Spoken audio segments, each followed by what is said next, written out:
MDS university Ajmer के BA part first political science के paper second के मेरे प्रिय विद्यार्थियों, मैं डॉक्टर मनोज अवस्थी आज आपको एक नए विचारक के बारे में कुछ बताऊंगा जो बहुत दिलचस्प है।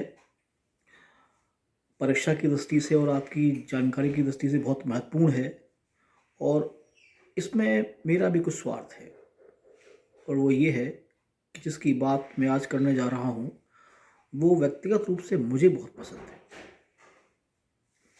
आज हम लोग बात करेंगे गोपाल कृष्ण गोखले की।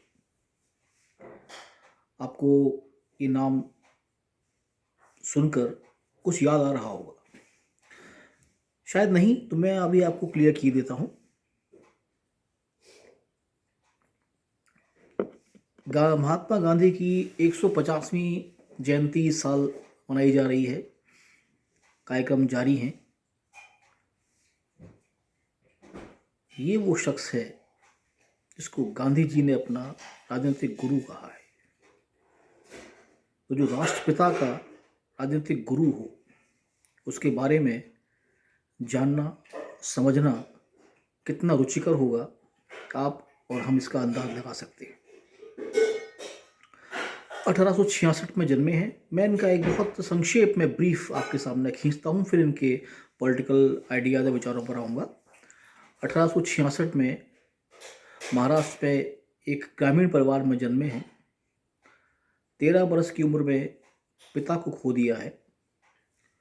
बड़े भाई और भाभी के संरक्षण में पले हैं। बड़ा भाई जिसने एक छोटी सी नौकरी की है, साथ में चाचा भी हैं। चाचा की क्षमता का या बालक के प्रति प्रतिबद्धता का अंदाज इससे लगाइए कि जहाँ नौकरी करते हैं वहाँ महीने के 18 रुपये मिलते हैं तनख्वाह के रूप में, और जिसमें से वो 8 रुपये गोखले की पढ़ाई के लिए भेजते हैं। बड़े होते हैं, कुछ समझ आती है। बड़ी उच्च अध्ययन के लिए अब चाहिए पैसा, क्योंकि जहाँ जिस गांव ग्रामीण परिवेश से पढ़ रहे हैं वहाँ पर मैट्रिक पास कर चुके हैं। उसको 10वीं बोलते थे उस ज़माने में। 11वीं और 12वीं कॉलेज का हिस्सा हुआ करती थी, स्कूल का नहीं होती थी, जिसको आप उच्च शिक्षा कहते हैं। उच्च शिक्षा के अध्ययन के लिए ज़रूरत है पैसे की। बड़ा भाई ये सोचता है कि गोपाल को पढ़ाना उसका दायित्व है, उसकी जिम्मेदारी है। भाभी जो माँ हैं अपने सारे गहने बेचती हैं और ये लड़का ग्रेजुएशन की पढ़ाई करने के लिए बम्बई आता है।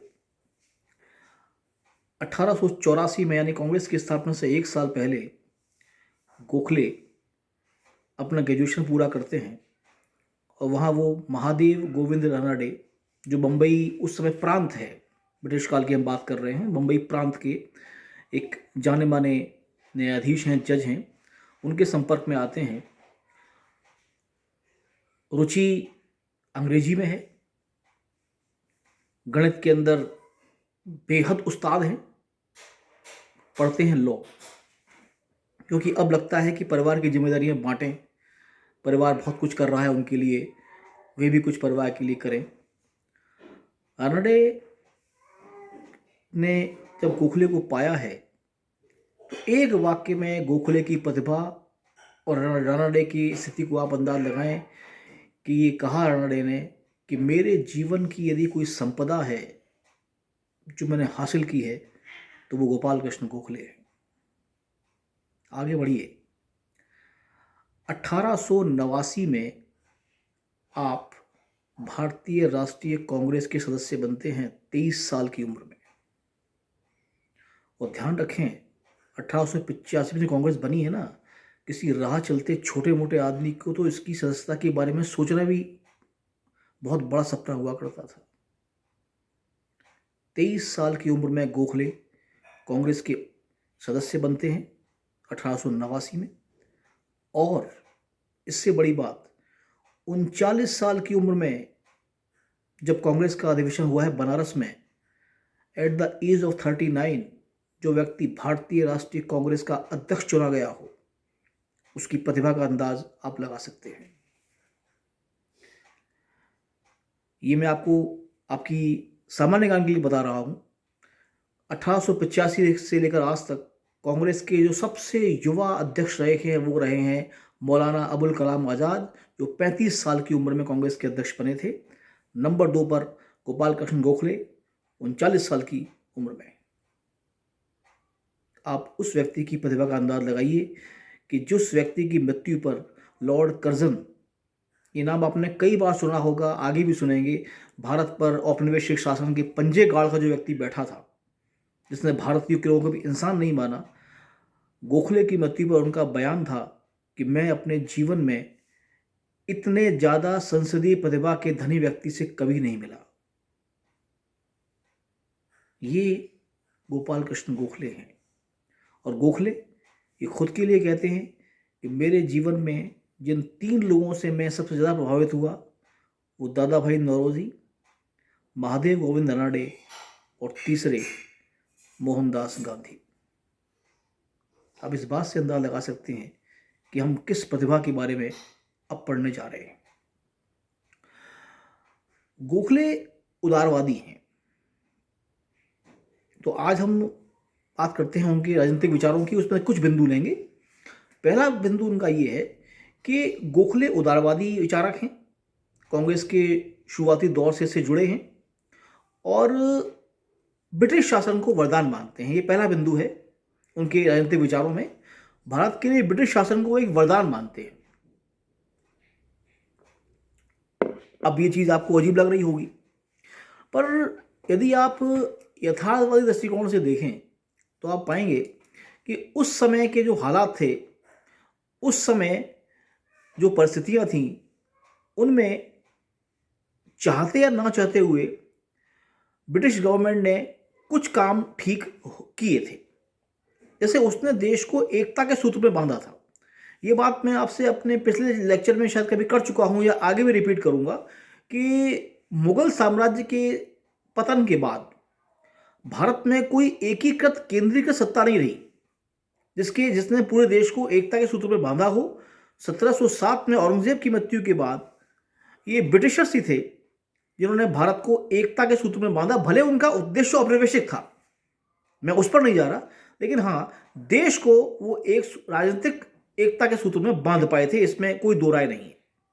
दूसरा बिंदु, गोखले का ये मानना था कि केवल अब इसको आप नियति मान लीजिए, ईश्वरीय योजना मान लीजिए, लेकिन भारत पर जो ब्रिटिश हुकूमत हो रही है इसमें भी कुछ ना कुछ अच्छा छिपा हुआ है, कुछ बेहतरी है। जैसे वो ये मानते हैं कि विदेशी व्यापार के माध्यम से, तकनीकी हस्तांतरण के माध्यम से, लोकतंत्र की समझ के माध्यम से भारत ब्रिटेन से बहुत कुछ सीख सकता है जो कि हमने अब तक नहीं सीखा है। दूसरा बिंदु उनका संवैधानिक साधनों में विश्वास। देखिए, साधन 2 प्रकार के होते हैं, उदारवादी, संवैधानिक और या फिर आक्रामक। बदलाव क्रांति से भी आते हैं और शांति से भी आते हैं। गोखले क्रमागत सुधारों के पक्षधर हैं। वो इस बात को मानते हैं कि सिस्टमैटिक वे में, स्टेप बाय स्टेप, चरणबद्ध तरीके से जो कार्य होता है वो ठोस होता है, मजबूत होता है और लंबा चलने वाला होता है। हाँ, क्रांतिकारी बदलाव भी हो सकते हैं। 57 की क्रांति आखिर देश में हुई थी, लेकिन उसका जो इम्पैक्ट है वो बहुत दूर तक नहीं चलता। तो यहाँ पर गोपाल कृष्ण गोखले का जो एक आइडिया था, जो कंसेप्ट था, वो ये था कि भारत में रहते हुए भी जो संवैधानिक तरीके हैं, ऐसा नहीं था कि वो ब्रिटिश शासन की न्यायप्रियता या उनके भारत में जो शासन के तरीके थे उससे बड़े प्रसन्न थे, नाखुश थे, नाराज थे, लेकिन उसका विरोध वो लोकतांत्रिक तरीकों से करना चाहते थे। वो विरोध, हड़ताल, बंद, बहिष्कार, इनके पक्षपाती नहीं थे। अगला बिंदु, ब्रिटिश शासन की न्यायप्रियता में विश्वास। गोखले का ये मानना था, जो उस समय आप देखिए जो भारतीय राष्ट्रीय कांग्रेस का जो उदारवादी चेहरा है, उसमें चाहे WC बनर्जी हों, चाहे उसमें अन्य व्यक्ति हों, वो सब ये मानते थे कि ब्रिटिशर्स जो हैं वो मूलतः एक उदारवादी न्यायप्रिय प्रजाति है, रेस है। हालांकि दूसरी बात है कि भारत के प्रति उनका रवैया कुछ और था, लेकिन गोखले का मानना यह था कि शायद हम उन्हें ये कन्विंस नहीं कर पा रहे हैं कि हम पर हुकूमत कैसे की जानी चाहिए। तो वो क्योंकि अभी हमारे पास अपना मालिकाना हक दिखा रहे हैं, तो हमें दबा कर कुचल कर ऐसा करने की कोशिश कर रहे हैं, लेकिन मूलतः वो न्यायप्रिय हैं और भविष्य में वो अपनी इस न्यायप्रियता का परिचय भी देंगे, बशर्ते हम भी अपने आप को इस काबिल साबित करें। गोखले का मानना यह था इस विषय के अंदर, वरदान मानने के पीछे, कि ये प्रजाति जो है ये न्यायप्रिय है और एक दिन ये, जैसे इसने अन्य उपनिवेशों में, आप जानते हैं ब्रिटेन का उपनिवेश लंबा चौड़ा था, बहुत से देश शामिल थे उसके अंदर, कि जैसे और देशों में इन्होंने अपने हक और अधिकार दिए हैं, वैसे ही एक दिन भारत को भी ये देंगे। धन्यवाद।